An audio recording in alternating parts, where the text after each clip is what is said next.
Hello everyone, welcome back to my YouTube channel and to a new video. ഇന്നത്തെ lecture വീഡിയോയിൽ നമ്മൾ നോക്കുന്നത് sonnet number 73 by William Shakespeare. That time of year thou mayst in me behold. ഈ ഒരു സോണറ്റിനെ കുറിച്ച് പറയുന്നതിന് മുമ്പ് നമുക്ക് ഷേക്സ്പിയറിയൻ സോണറ്റിനെ കുറിച്ചൊരു ബ്രീഫ് ഐഡിയ പറയാം.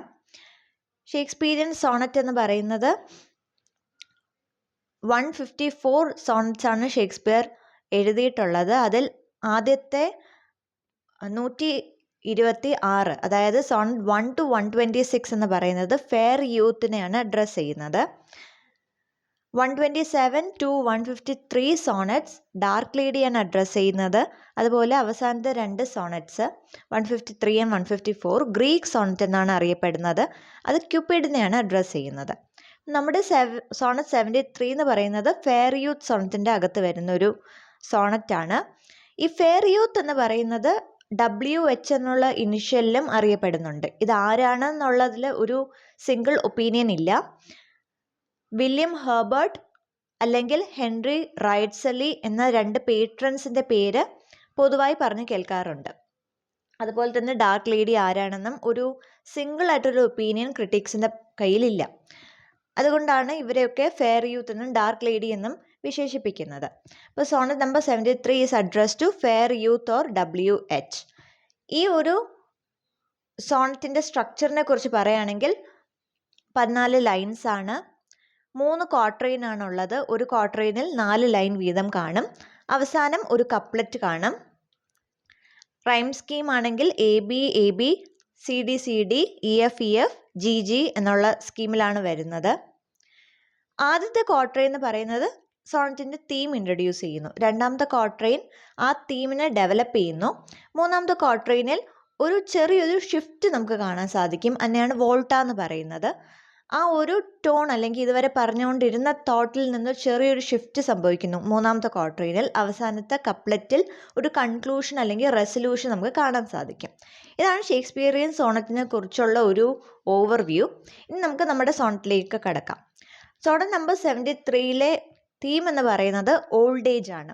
സ്പീക്കറിൻ്റെ ഓൾഡ് ഏജിനെ കുറിച്ച് സംസാരിക്കുന്ന ഒരു സോണറ്റാണ് ഇത്. നമുക്ക് ക്വാർട്ടറൈൻ വൈസ് ആയിട്ട് തന്നെ എക്സ്പ്ലെയിൻ ചെയ്ത് പോവാം. That time of year thou mayst in me behold when yellow leaves or none or few do hang upon those boughs which shake against the cold bare ruined choirs where late the sweet birds sang. First quarter എന്ന് പറയുന്നത് old age എന്ന theme introduce ചെയ്യാണ്. Speaker പറയാണ് അദ്ദേഹത്തിൻ്റെ old age എന്ന് പറയുന്നത് ഇല പൊഴിയുന്ന കാലം പോലെയാണ്, അതായത് ശിശിരകാലം, ഓട്ടം സീസൺ പോലെയാണ് ഓൾഡ് ഏജ് എന്നാണ് സ്പീക്കറിന് തോന്നുന്നത്. കാരണം എങ്ങനെയാണോ ഇല പൊഴിയും കാലത്ത് എല്ലാം മരങ്ങളിൽ നിന്ന് പഴയ ഇലകൾ കൊഴിഞ്ഞ് വീഴുന്നത്, അതുപോലെ തന്നെ സ്പീക്കറിന് തൻ്റെ വാർദ്ധക്യ സമയമായപ്പോഴേക്കും തൻ്റെ ചെറുപ്പം നഷ്ടപ്പെടുന്നു, തൻ്റെ ആരോഗ്യം നഷ്ടപ്പെടുന്ന പോലെ തോന്നുന്നു.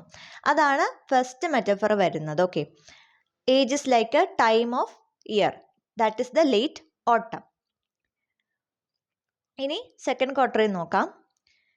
ഇൻ മീ ദോസ് സീസ് the twilight of such day as after sunset fade in the west, which by and by black night doth take away death's second self that seal up all in rest. Second ക്വാർട്ടറിനിലെ metaphor എന്ന് വരുന്നത് twilight ആണ്. അതായത് എങ്ങനെയാണോ പകൽ സമയത്തിന് ശേഷം ഒരു സായം സന്ധ്യ വരുന്നതും പിന്നീട് ഇരുട്ട് വന്ന് രാത്രിയാകുന്നതും, അതുപോലെ തന്നെയാണ് സ്പീക്കറിൻ്റെ ലൈഫിൽ ഒരു വാർദ്ധക്യം എന്ന ഏജ് വന്നിരിക്കുന്നത്. ആ ട്രാൻസിഷനാണ് ഇത് കാണിക്കുന്നത്. എങ്ങനെയാണോ ഇരുട്ട് വന്നതിന് ശേഷം രാത്രിയാവുന്നത്, അതുപോലെ തന്നെ സ്പീക്കറിൻ്റെ ലൈഫിലും ഇപ്പോൾ ഇരുട്ടായിക്കൊണ്ടിരിക്കുകയാണ്. ഒരു ദിവസത്തിൻ്റെ അവസാനമാണ് രാത്രി എന്ന് പറയുന്നത്. അതുപോലെ തന്നെ സ്പീക്കറിൻ്റെ ജീവിതത്തിൻ്റെ അവസാന സ്റ്റേജ് ആയിട്ടുള്ള വാർദ്ധക്യത്തിലേക്ക് വന്നിരിക്കുകയാണ് എന്നുള്ളൊരു ഐഡിയ ആണ് ഈ ഒരു മെറ്റഫറിലൂടെ വരുന്നത്. അപ്പം മെറ്റഫർ എന്ന് വരുന്നത് ട്വൈലൈറ്റ് ആണ്. Okay, Twilight signifies the gradual fading of the light of youth. സ്പീക്കറിൻ്റെ ചെറുപ്പം നഷ്ടപ്പെടുന്നു, ചെറുപ്പം വാർദ്ധക്യത്തിലേക്ക് ട്രാൻസിഷൻ ചെയ്യുന്നു എന്നുള്ളൊരു ഐഡിയ ആണ് വരുന്നത്. അപ്പോൾ സെക്കൻഡ് ക്വാർട്ടറിൽ നമ്മുടെ ഓൾഡ് ഏജ് എന്ന തീം കുറച്ചും കൂടി ഡെവലപ്പ് ആവുകയാണ്. ഇനി നമുക്ക് തേർഡ് ക്വാർട്ടറിൽ നോക്കാം. In me thou seest the glowing of such fire, that on the ashes of his youth doth lie, as the deathbed whereon it must expire, consumed with what which it was nourished by. Third ക്വാർട്ടറിൽ ഞാൻ പറഞ്ഞതുപോലെ തന്നെ ഒരു ചെറിയൊരു shift നമുക്ക് കാണാൻ സാധിക്കും. ഒരു വോൾട്ട എന്നാണ് എന്നെ പറയുന്നത്. ഒരു ടോൺ, ഇതുവരെ പറഞ്ഞുകൊണ്ടിരുന്ന ടോണും തോട്ടിൽ നിന്ന് ചെറിയൊരു ഷിഫ്റ്റ് വരുന്നു. അതായത് ആദ്യത്തെ 2 ക്വാർട്ടറിനിലും പോയിറ്റിൻ്റെ ഓൾഡ് ഏജിനെ കുറിച്ചാണ് സംസാരിക്കുന്നത്. ആദ്യത്തെ മെറ്റഫർ സീസണാണ്. അതെന്താണ്, ഓൾഡ് ഏജിൻ്റെ ഒരു ഹാർഷ്നെസ്സും ലോൺലിനെസ്സിനെ കുറിച്ചാണ് സംസാരിക്കുന്നത്. രണ്ടാമത്തെ മെറ്റഫർ ആയിട്ടുള്ള ട്വൈലൈറ്റിൽ എങ്ങനെയാണ് യൂത്തിൽ നിന്ന് ഓൾഡ് ഏജിലേക്ക് ട്രാൻസിഷൻ ചെയ്യുന്നത് എന്നുള്ളതിനെ കുറിച്ചാണ് സംസാരിക്കുന്നത്. പക്ഷേ ഈ 2 മെറ്റഫേഴ്സും അത്രയ്ക്ക് അപ്രോപ്രിയേറ്റ് അല്ല. കാരണം എന്താണ്, ഇപ്പോൾ ഓട്ടം സീസൺ കഴിഞ്ഞാലും പിന്നീടും നമുക്ക് ഇപ്പോൾ വസന്തകാലം വരാറുണ്ട്. അതുപോലെ തന്നെ രാത്രിയായാലും പിന്നീട് പകൽ വരാറുണ്ട്. അതൊരു സൈക്ലിക് പ്രോസസ്സാണ്. പക്ഷേ ഇവിടെ സ്പീക്കറിൻ്റെ ലൈഫ് അങ്ങനെയല്ല. ഓൾഡ് ഏജ് എന്ന് പറയുന്നത് ഫൈനൽ സ്റ്റേജാണ്. അതിനുശേഷം മരണമാണ്. അതിനുശേഷം ചെറുപ്പം വീണ്ടും സ്പീക്കറിന് വരുന്നില്ല. അതുകൊണ്ട് തന്നെ നമ്മൾ സീസണിനെ കുറിച്ചും ട്വൈലൈറ്റിനെ കുറിച്ചൊക്കെ ഒരു മെറ്റഫറായിട്ട് ഉപയോഗിക്കുമ്പോൾ പോലും ഇറ്റ്സ് നോട്ട് അപ്രോപ്രിയേറ്റ്. അതുകൊണ്ടാണ് തേർഡ് ക്വാർട്ടറിനിൽ ഒരു ഫയർ എന്നൊരു മെറ്റഫർ സ്പീക്കർ ഇൻട്രൊഡ്യൂസ് ചെയ്യുന്നത്. കാരണം ഇവിടെ സ്പീക്കർ പറയുന്നത് എന്താണ്, എങ്ങനെയാണ് ഒരു തീജ്വാല ഉണ്ടാവുന്നത്, അതിനോടാണ് തൻ്റെ ജീവിതത്തെ, ഈ ഒരു വാർദ്ധക്യത്തെ ഉപമിക്കുന്നത്.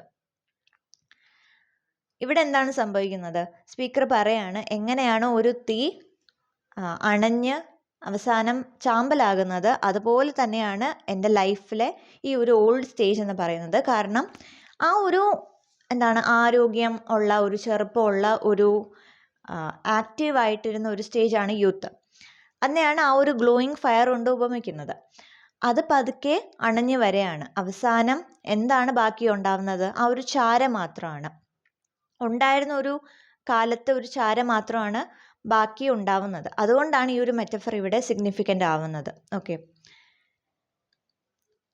And the couplet, this thou perceivest which makes thy love more strong, to love that well which thou must leave ere long. അപ്പോൾ ഇതുവരെ ഓൾഡ് ഏജിനെ കുറിച്ച് പറഞ്ഞു. ലാസ്റ്റ് കപ്ലറ്റിൽ ഒരു കൺക്ലൂഷനാണ് വരുന്നത്. എന്താണ് ഫെയർ യൂത്തിനെ അഡ്രസ്സ് ചെയ്തുകൊണ്ട് സ്പീക്കർ പറയുന്നത്, ഇതൊക്കെയാണ് കാര്യങ്ങൾ. എൻ്റെ ഓൾഡ് ഏജ് ഇങ്ങനെ ഒരു 3 മെറ്റഫർ വെച്ചിട്ട് ഓൾഡ് ഏജ് കമ്പയർ ചെയ്ത് കഴിഞ്ഞു. ഇനി ഫെയർ യൂത്തിനെ അഡ്രസ്സ് ചെയ്ത് പറയാണ്, എന്തായാലും ഒരു നാൾ മരണം സംഭവിക്കും. അതുവരെ എന്താണ് ചെയ്യേണ്ടത്, ഉള്ള സമയം മാക്സിമം സ്നേഹിക്കുക, എൻജോയ് ചെയ്യുക എന്നുള്ളൊരു ഐഡിയ ആണ് ഫെയർ യൂത്തിനോട് പറയുന്നത്. അതിനുശേഷം റിഗ്രറ്റ് തോന്നരുത്. അപ്പോൾ ഉള്ള സമയം കൊണ്ട് അവരുടെ സ്നേഹത്തെ കുറച്ചും കൂടി സ്ട്രോങ് ആക്കുക. അതുപോലെ തന്നെ അവർ തമ്മിൽ, പോയറ്റും സ്പീക്കറും ഫെയർ യൂത്തും തമ്മിലുള്ള ആ ഒരു ഫ്രണ്ട്ഷിപ്പ് ആയാലും അഫെക്ഷൻ ആയാലും എന്ത് കണക്ഷൻ ആണെങ്കിലും അത് കുറച്ചും കൂടി സ്ട്രോങ് ആക്കുക, അത് ടൈം സ്പെൻഡ് ചെയ്യുക എന്നുള്ളൊരു ഐഡിയ ആണ് ഫെയർ യൂത്തിനെ അഡ്രസ്സ് ചെയ്തുകൊണ്ട് സ്പീക്കർ കപ്ലറ്റിൽ പറയുന്നത്. അതാണ് നമ്മുടെ കൺക്ലൂഷനായിട്ട് വരുന്നത്. സോ ഇതിൻ്റെ മെയിൻ തീം എന്ന് പറയുന്നത് ഏജിങ് ആൻഡ് മോർട്ടാലിറ്റി. ഓൾഡ് ഏജിനെ കുറിച്ചാണ് പറയുന്നത്, ഏജിങ്ങിനെ കുറിച്ചും മോർട്ടാലിറ്റി, അവസാനം മരണം സംഭവിക്കും, ആരാണെങ്കിലും മോർട്ടൽസ് ആണ് എന്നുള്ളൊരു ഐഡിയ പറയുന്നുണ്ട്. അതുപോലെ തന്നെ പവർ ഓഫ് ലവ്, കപ്ലറ്റിൽ അതാണ് സംസാരിക്കുന്നത്. നമ്മുടെ സമയമെല്ലാം നമുക്ക് വളരെ ചുരുക്കമാണ്.